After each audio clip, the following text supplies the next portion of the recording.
থ ধেত তেৰিকা খাম দে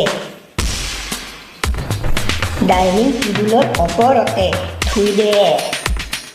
দখৰা দখৰি গাবা লাগাবি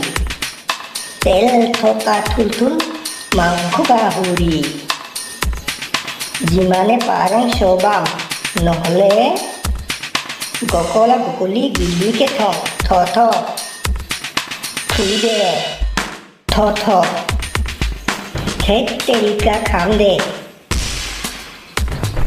ডাইনিং টেবুলৰ ওপৰতে থুই দে দখৰা দখৰি গাবা লাগাবি তেল থকা থুলথুল মাংস গাহৰি যিমানে পাৰোঁ চবাম নহ'লে গকলা গকলি গিলিকে থ থুই দে